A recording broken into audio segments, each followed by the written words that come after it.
Let's continue our reading. Yesterday, we have finished reading very detailed illustration of gratification in the case of sensual pleasures. Today, we are going to continue with the third standpoint, the escape. And what monks is the escape in the case of sensual pleasures? It is the removal of desire and lust, the abandonment of desire and lust for sensual pleasures. This is the escape in the case of sensual pleasures. That those ascetics and Brahmins who do not understand as it really is, the gratification as gratification, the danger as danger, and the escape as escape in the case of sensual pleasures, can either themselves fully understand sensual pleasures or instruct others so that they can fully understand sensual pleasures. That is impossible. That those ascetics and Brahmins who understand as it really is, the gratification as gratification, the danger as danger, and the escape as escape in the case of sensual pleasures, can themselves fully understand sensual pleasures and instruct others so that they can fully understand sensual pleasures. That is possible. For the escape is actually pretty short, just one paragraph. What exactly it is? It the removal of desire and lust, the abandonment of desire and lust for sensual pleasures.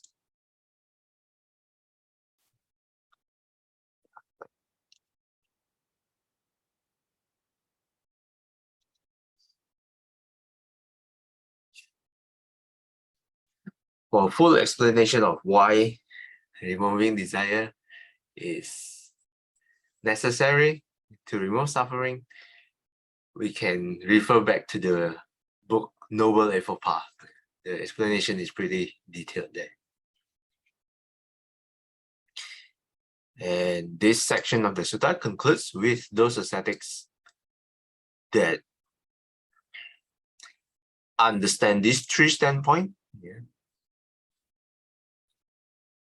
then they can self.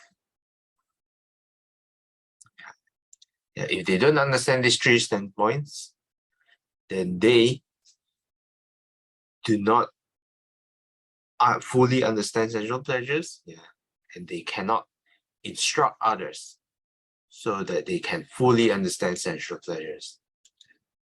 This is impossible, the Buddha says. If you yourself can't understand, how can you instruct others to understand? This is what the Buddha says.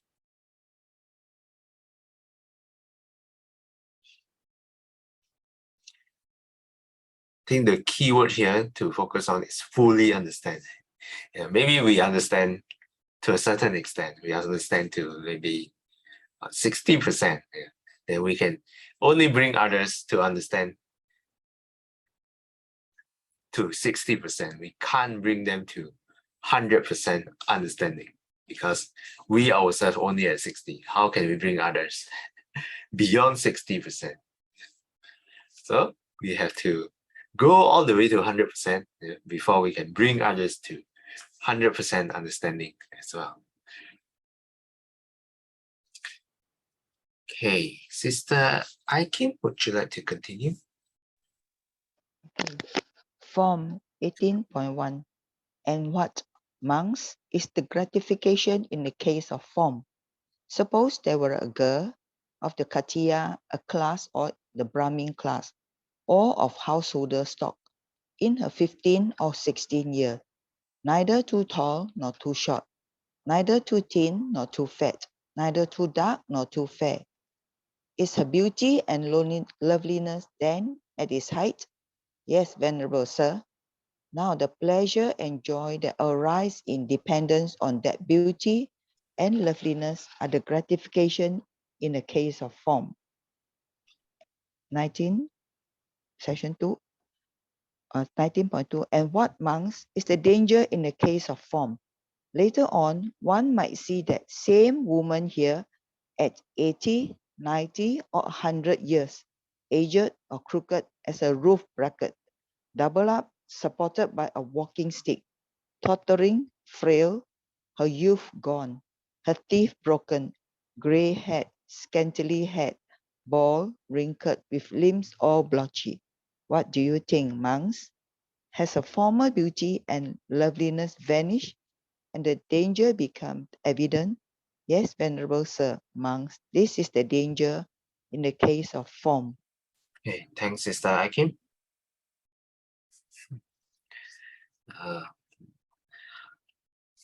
Just now we have finished the section of sensual pleasures. This section, we are going to explore form. It's in physical form. Here, the Buddha starts with an example of a lovely girl. The age here in the sutta is mentioned 15 or 16 years. That was probably the year during the Buddha's time where the girl is already ready to be married. So this age in the current context is probably too young. For now, we should adjust the age, maybe 21, 24.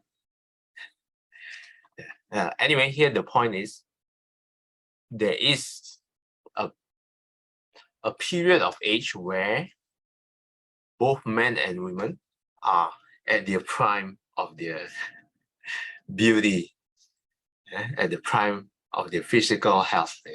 So they are attractive to the eye. Their beauty, here it mentions the beauty and loveliness are the gratification in the case of form. They are pleasant to look at.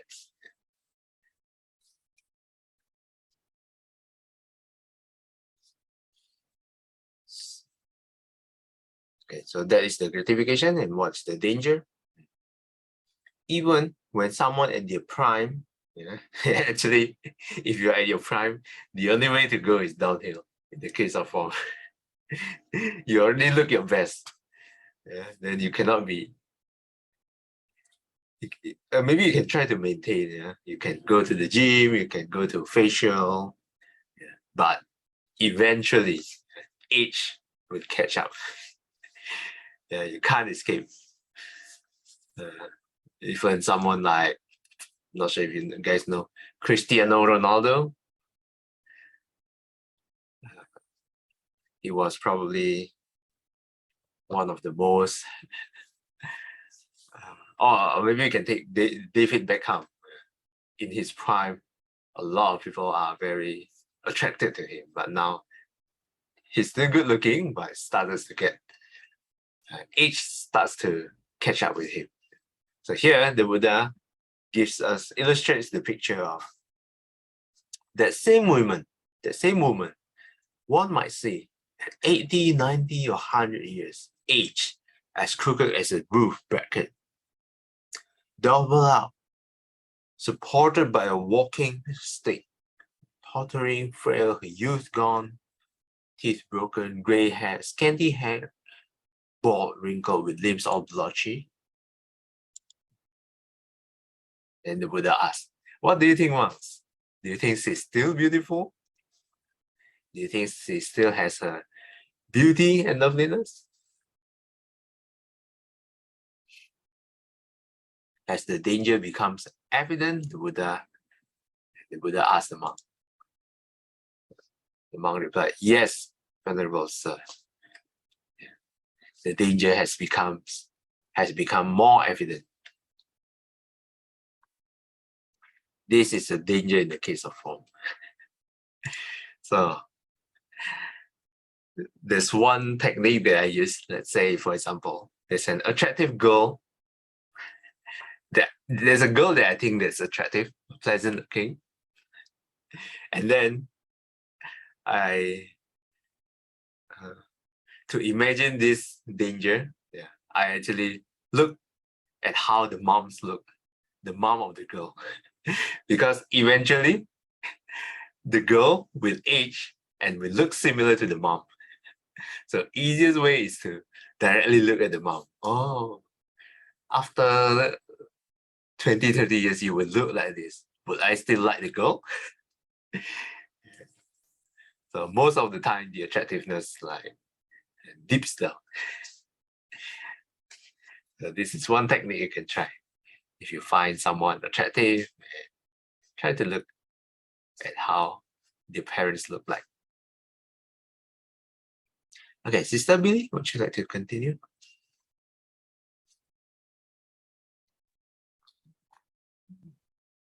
Again, one might see that same woman afflicted, suffering, and gravely ill, lying folded in her own urine and excrement, lifted up by some and set down by others. What do you think, monks? Has her former beauty and loveliness vanished and the danger become evident? Yes, Venerable Sir. Monks, this too is a danger in the case of form. Again, one might see that same woman as a corpse thrown aside in a charnel ground, 1, 2, or 3 days dead, bloated, livid, and oozing matter. What do you think, monks? Has her former beauty and loveliness vanished and the danger become evident? Yes, Venerable Sir. Monks, this too is a danger in the case of form. Okay, thanks, Sister Billy. Thank you. So number 19, we read about aging. Number 20, we read about sickness. The same woman afflicted, suffering, gravely ill, lying foul in her own urine and excrement, lifted up by some and set down by others. If you truly want to witness this, you can work as a nurse. This is the nurse, the daily job of the nurse, to take care of people like this. But without being a nurse, you can try to picture as well how this looks like. So the first one is aging, the second one is sickness, and in number 21, the Buddha explores how death looks like. That same woman as a corpse, thrown aside in the charnel ground 1, 2, or 3 days, dead, bloated, living, and oozing matter. So the sight of a corpse. I'm not sure how in the Buddha's time, how they take care of the corpse. Do they just throw it down, throw it aside in the charnel ground, like mentioned like this?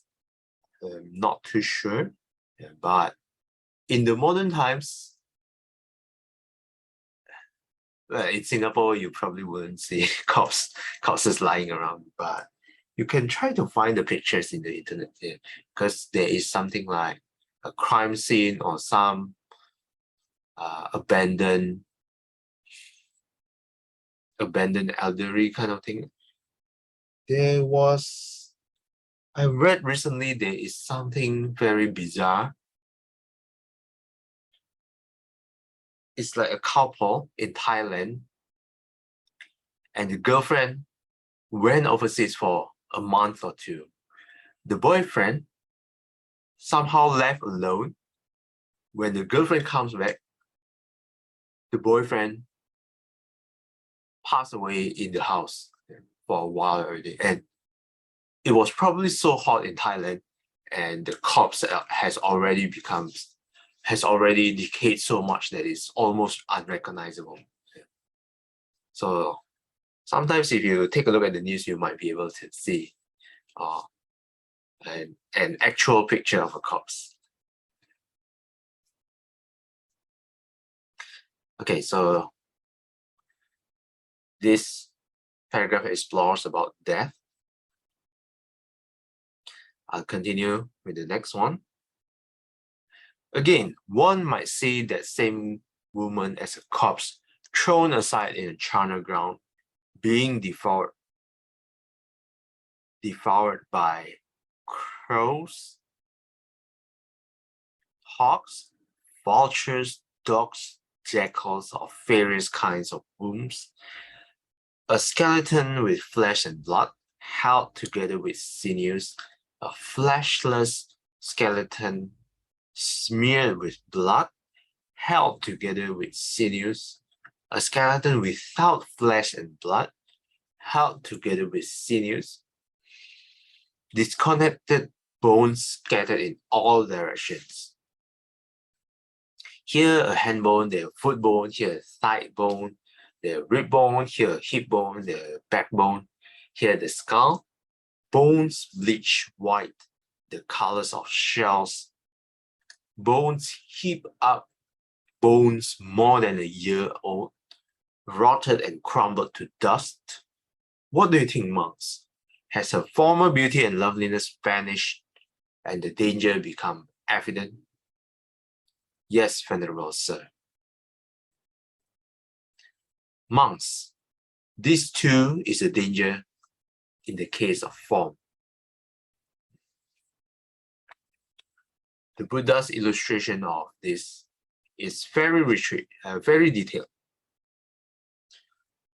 I think the main reason the Buddha illustrates this in a very detailed manner is because this can also be the subject of meditation.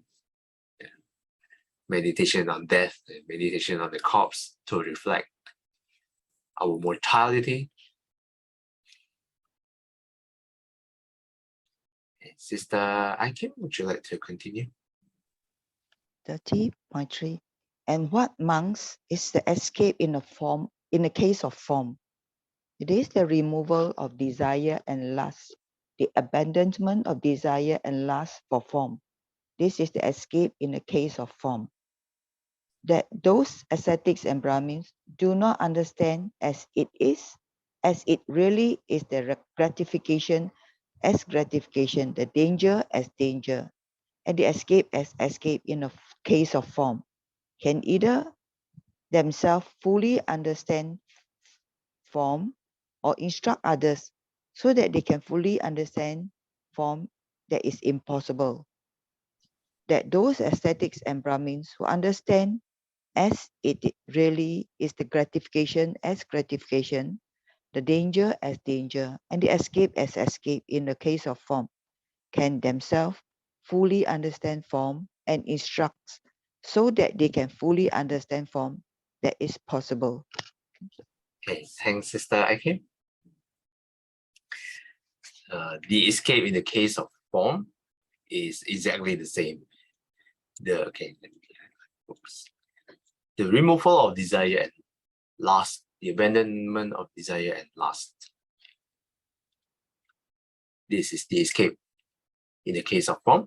Number 31 is exactly the same format as the sensual pleasures, but we replace sensual pleasures with form, the second element that we are exploring.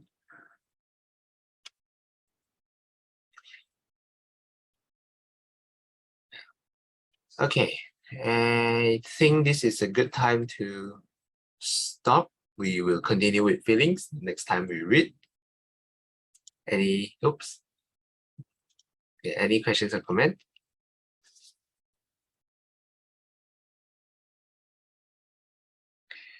If not, Sister Aikim like to do the dedication.